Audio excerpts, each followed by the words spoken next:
Ho, ho, ho, Merry Christmas in my refrigerator. Lots of German beer. Let's go. Okay, everybody, Prost. Let's see how this is.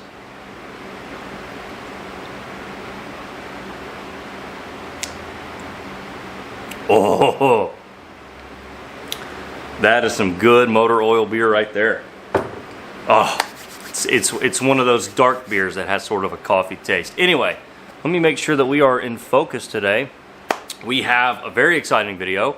Gary at AI MOLDS called me last week, or no, actually, you know what? It was more recent than that. A couple of days ago, really, and said, "Hey, I'm sending 2 new molds your way. Josh and I have cranked out some new stuff, and one of which particularly caught my ear.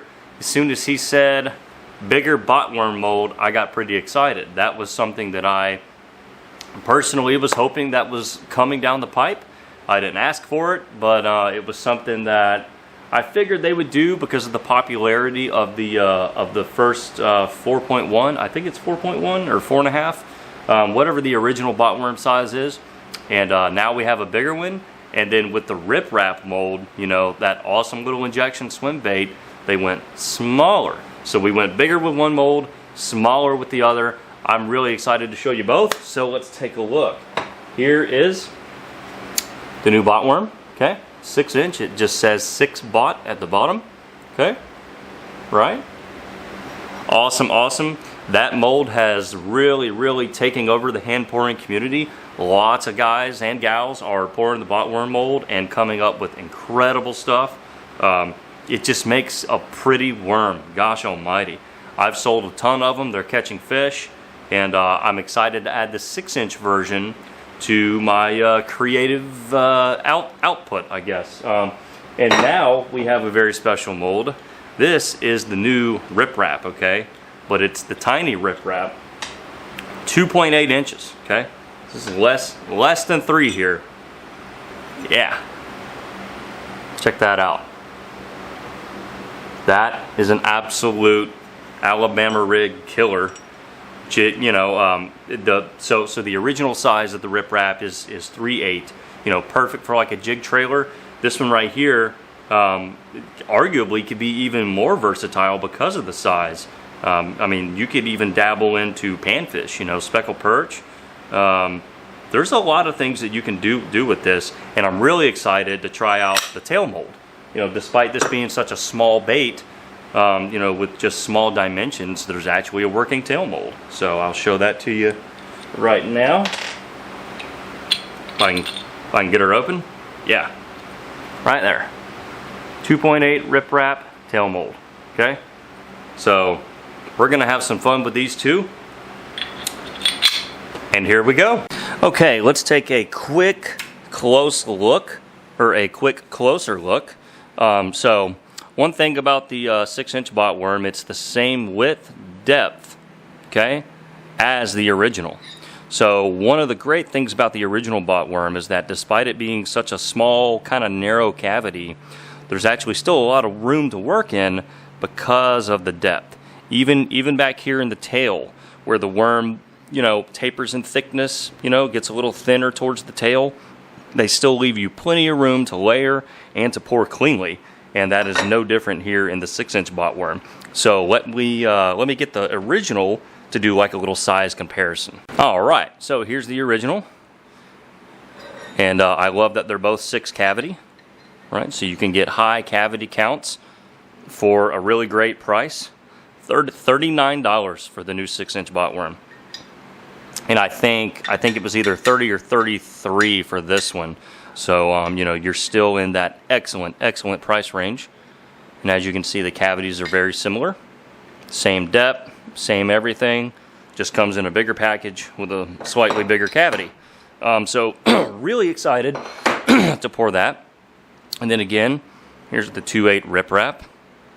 And one of the things that really stood out to me about the original Riprap was, despite it being top port single injection, almost flawless. Sometimes you can have problems in the tails.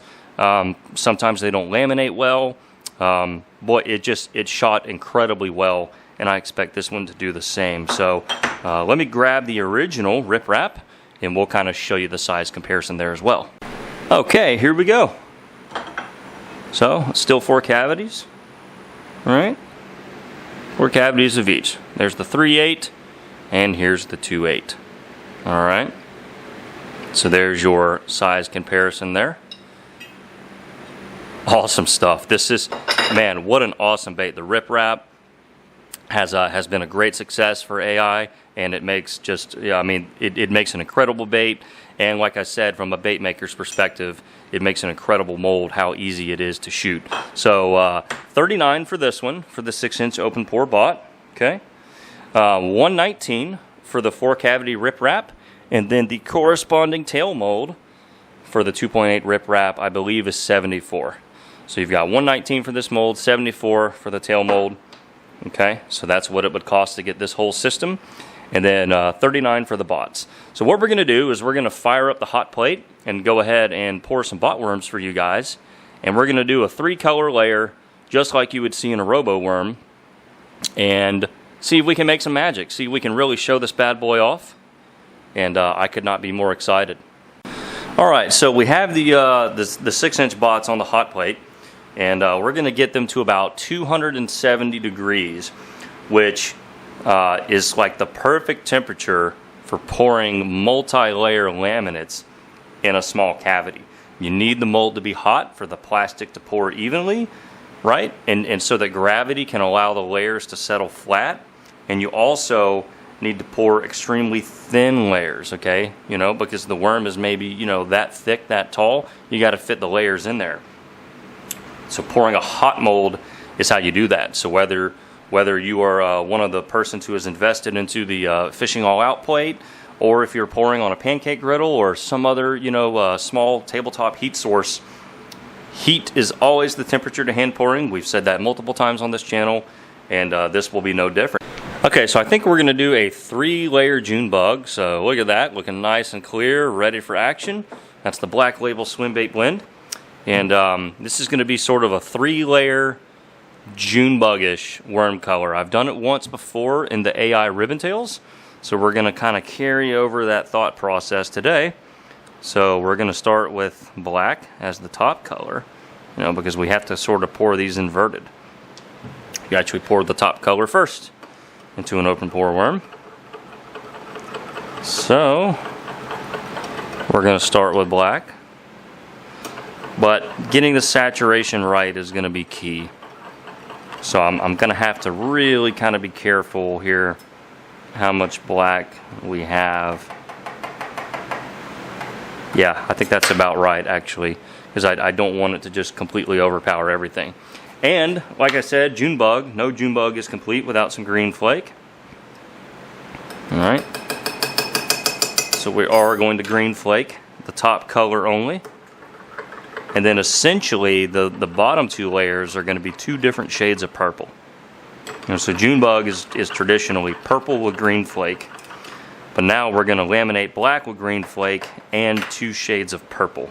Alright, we're going to try our best to get a clean couple of cavities of these on camera.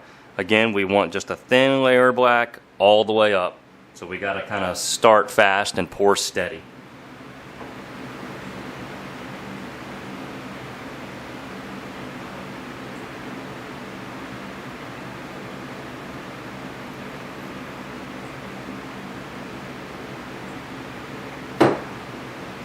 All right, now what that has done, actually let me move the camera.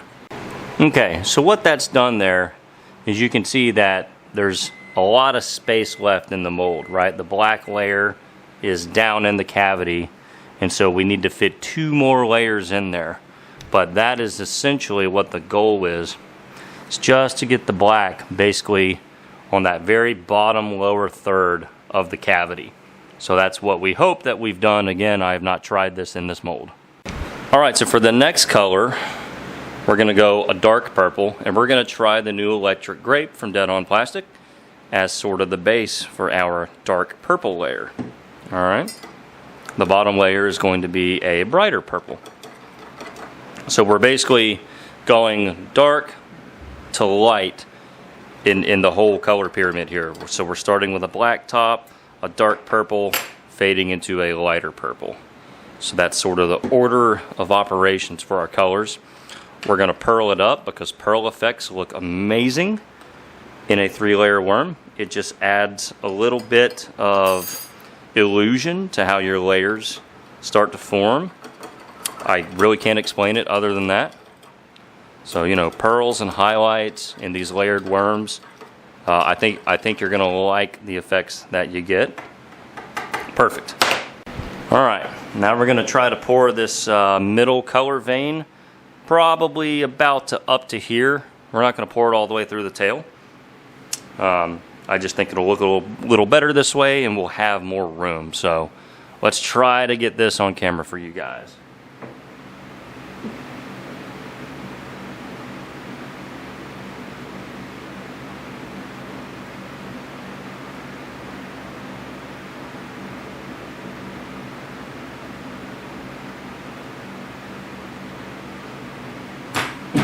All right, so that may not have looked like much, and I'm sure there's some glare because of the angle that I'm filming at, but it's in there, you know, just a really thin layer of purple, and that's all we need.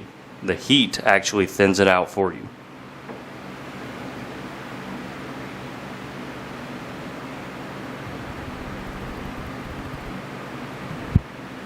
Yeah, just like that. So I think that is what we're going to go with. So there's what it's looking like. You have the purple layer in there, and then we have a little bit of room left for what's going to be our top layer. All right, last color going to be the belly color. We're going to start with Neo Magenta, which is more of a pink. All right, but then we're going to add maybe just a drop or two of Electric Grape, which will kind of darken it slightly, make it a little bit more purple. Yeah. All right. And then we are going to, whoops, what the heck just happened there? We are going to spike it with some of the purple pearl again, just to give it a slight pearly effect, which will also purple it up just a little bit. So again, 2 shades of purple going from dark to light. Okay. Ugh. Good Lord. Got color all over me. Yeah. I think that's going to look nice. Alright, let's see if we can top one off cleanly on camera. Here we go.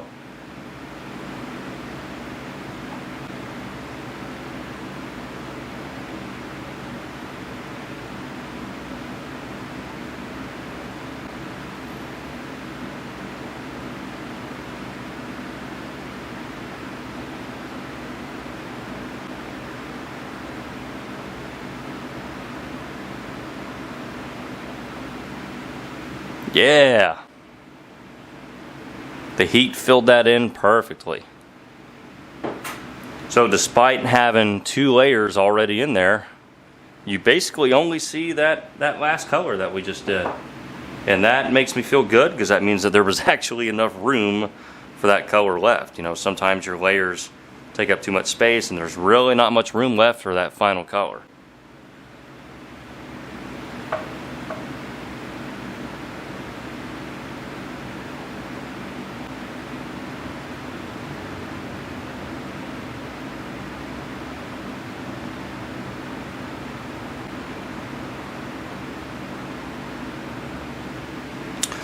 So overfilled it right there at the head, but that's okay. The plastic came out a little fast, but the good news is I think we had room for it, and that's yeah, I think these are going to look good. Again, we're able to pour them very, very clean. Only had just some minor cleanup. So let's get this one. Why not? Let's see how this one did. Yeah. Very cool. I should have made the middle layer a little bit brighter because it's kind of hiding there. It just sort of looks like a two-color laminate. So if we did it again, I would definitely do a brighter middle vein, I guess is what I'm getting at. Let me get a few more out. Here, we'll just zoom in actually first. We'll zoom in real quick. It's in there, it's just real faint. So I don't know if you can really see it on camera, but you can actually really see the middle color on this one pretty well. You can kind of discern it there. I don't know if holding it up to the light is really going to help or not, but absolutely beautiful color as a whole. Yeah, you can kind of see it there. All right, got a little spread of them going here. Yeah, as you can see, it definitely has that June bug vibe. This is just June bug the hard way, the robo-worm way, the complicated way. Yeah, look at that. Yeah, you can see the 3 layers there. Awesome stuff. What a beautiful day out today. Got a nice chill in the air. Winter has come at last. So we're going to continue filming, and the next beer up is a brewery that I'm pretty familiar with, but I don't think I've had their Pilsner. This is Kronbacher Pilsner. They make some really, really awesome brews. Alright, it is 2.8 Riprap time, and what we're going to do is we're going to do a split tail color, obviously using the tail mold. And you can see we've just got some really, really rich chartreuse measured out. Just that right there. And here we go. Gonna go ahead, run the tail mold. Alright, just gonna hold some pressure. Yeah, there we go. So I'm thinking we're going to keep it pretty simple with this color. And I mean real simple. Just a straight black body with a chartreuse tail. Alright, let's take a look here. Come on, baby. Yeah, there it is. What's really great about this is that it's sort of like the lizard tail mold. You've got this little ball joint essentially. So if we look there, oh, sorry, got like this little joint. Okay, so getting these little tails right back into those slots because of the way that it's configured can be a bit of a struggle. But the way to make it easy, just a little bit of worm oil, right? Get you a squirt or two of worm oil, right? Get this thing oiled up. Okay. Then it's gonna go, oops. It's gonna go right in there like it should. Boom. Just like that. And that will also help the top of the mold, right? Because it's one thing to get the tail in the first half. Now you have to close the mold where you really can't see that it fits correctly, that it seats correctly, and you just have to trust it to work. So worm oil is really your friend. Alright, just like that. You want everything oiled up really, really, really well. And you'll actually find that it kind of seats itself in there real nice once you do get that worm oil on there. You don't really have to do anything. Just kind of drop it in and it will go in there just like it's supposed to. Right? Just like that. So that's kind of the key to doing a lot of tail molds. Not just this one necessarily. This is not an outlier. But tail molds in general, you know, if you can get everything lubricated really well with worm oil, then what that does is really ensures that you get the right kind of fit and closure, right? Because now we have to line up these pins, okay, and close the mold and hope that everything went in there correctly. And the way that you can tell is if you see a really shut seam. If things didn't line up correctly, you'll still be able to tell. And because everything is lubricated with that worm oil, we got a perfect closure of the mold, which is going to ensure that the tail mold does what it's supposed to do, and we get good clean tails on our Ripraps here. Alright, here we go. Riprap time. Let's go ahead and load her up here. Cavity number 1. It feels like you're not hardly pushing any plastic in there, sort of like a panfish cavity. Alright. But you know, we're going to hold some pretty firm pressure on the injector. Try to get a good bond between the layers. Well, not between the layers, but between the tail. And again, all of these great molds available from Angling AI Molds. Yes, I had some plastic left over and got bored, but hey, you know what I found out is, if you want a true hand pouring test, right? It's not this, it's that. See if you can spell something out. That right there was pretty fun. So anyway, yeah. Moral of the story today is 2 awesome molds from AI, and we're about to open these up and see how they did. Alright, I'm still missing my drumsticks. For that, I do apologize. But here we go. Oh, here we don't go. Gotta get her started. Come on, baby. Yeah. Oh, look at that. I love the contrast. It's like jet black and then boom, mega chartreuse, big chartreuse. Yeah. Look at this little bad cat. Sweet. And you can kind of see the way that the tail, let me see if we can zoom in. You can actually sort of see how it works. You can see that little ball bearing kind of poking out and then the black going over it, sort of like sealing it in, right?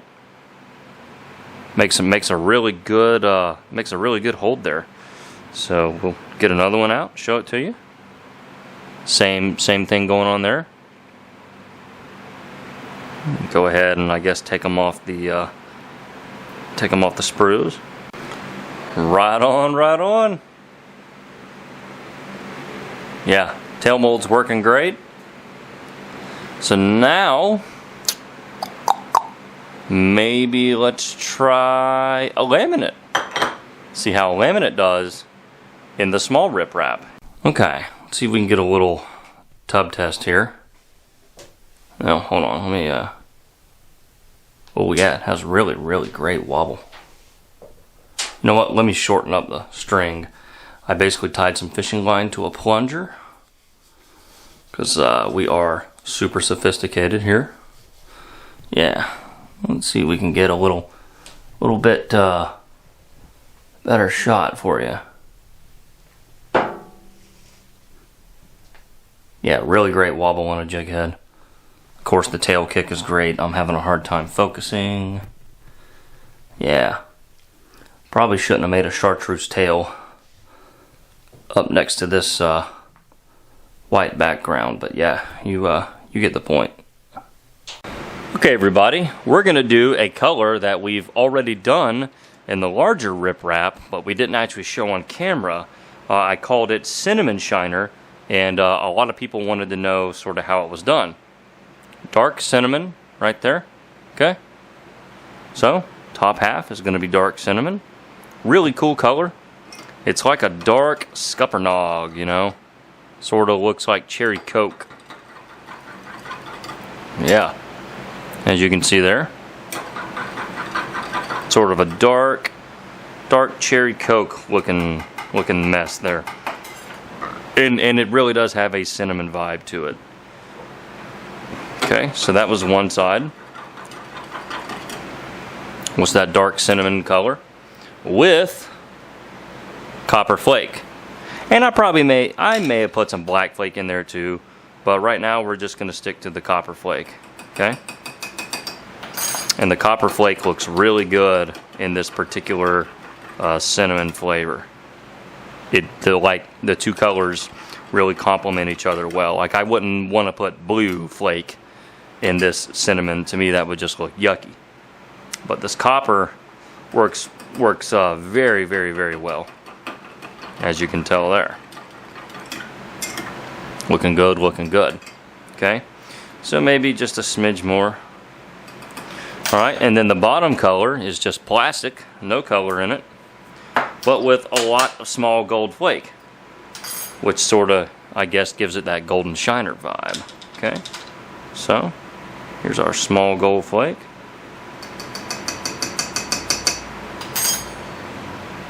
Just some small size gold right there. I think Lureworks has a few shades of gold flake. This is the light gold. I think they have another gold that's a little more rich yellow, maybe even sort of has an orange vibe to it. But this is the light gold. We'll maybe use a little bit more. Okay, here we go.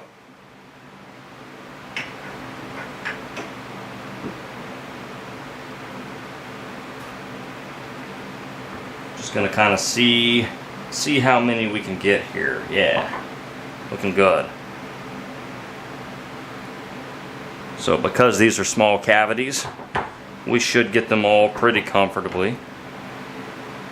Move on to that one. Okay.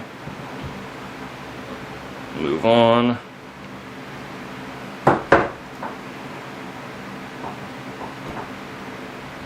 Okay. Feeling good? Alright. Confident that we got those. Now we're going to move on to the larger size. Alright, let's take a look. This is a beautiful, beautiful color, and it's simple. It's very simple. Just one pigment, one flake, you know, and then the belly is just gold. Very, very simple color build. Oh yeah, baby. Look at that. Yeah. Cinnamon shiner. And, as promised, here it is in the big one. As you can see, the baby one, perfect laminates. Absolutely laminates beautifully. Okay. All the way down into the tail, we get almost a flawless laminate. And really, I don't want a perfect laminate. I like laminates to be a little imperfect, where the two colors bleed together, which is how nature would do it. Alright, we're gonna go outside. Show y'all these in natural light. Yeah. Sort of that kind of sun going down, low light condition, natural lighting look. Alright, here we go. Watermelon blue. And what's cool about this one is it has a highlight effect. So if you wanted to make it home, or make this pigment at home, you could basically just use whatever your favorite watermelon pigment is and add a touch of blue highlight. As you can see, it makes a really, really pretty mix of colors there. And we'll probably spike it with a drop or two of black. That'll kind of help bring out some of the effect. Alright, so a little bit of black there. Yeah. Love it. And then some assorted flakes. So, I've never put gold in this pigment before. So I think we're going to do that. We're going to start with some medium-sized black. Just sort of as our texture there. Alright. And then some small gold. A little bit of small gold there. See where that gets us. I think it might look pretty nice. All right, let's get one out. See how they did. Yeah, see how you can kind of see that faint blue highlight in there? That's what's really cool about this color, is that it's sort of a pre-highlighted pigment. Yeah. Very cool. And there it is. And the new 6-inch Botworm. Probably could have gone with a little bit more saturation. It's very, very see-through. But it's a very, very attractive worm. That blue highlight will look great in the water. Just a nice, simple fish catching color, you know, because after we did the really complicated color at first, you know, I wanted to show y'all just what something more basic looks like. You know, because the majority of, you know, worms poured in a mold like this will not be, you know, three-layer complicated ones. There'll be more practical ones. So, yeah, looking good. Yeah, here it is outside in some sunlight. Right? You can really see the blue highlight come through. And you know, really what counts the most is how your bait looks outside. Because when you take it fishing, hello, you're going to be outside. You're not going to be fishing indoors. So, yeah, really great effect there. You can see the Botworm, the mold, just displays color so well. Alright everybody, I think that's going to wrap this video up. 2 awesome new exciting molds, and you know, they're continuations of what are already you know, really popular, really effective baits. And couldn't be more excited to have another Riprap and another Botworm. So I guess we'll all keep a weather eye out for what sizes might be next in some of these molds. Who's to say? We can only hope. I'm certainly a fan of both molds, and looking forward to seeing what might be added to those collections in the future. So I'm definitely going to be excited for that. I'll link the description to the molds, sorry, I'll link the molds down probably in the description or the first pinned comment down in the comment section. So if you're interested in checking out these molds, the links will be provided for you down below. And yeah, I'm hoping to get another video out before Christmas. If I don't, everybody have a very Merry Christmas. I don't get to film as much as I want to, so I can't always do one every week, but I'm gonna shoot for it, and hopefully we'll see y'all then. So thanks for watching. Like, subscribe, hit the notification bell. We'll catch you in the next video.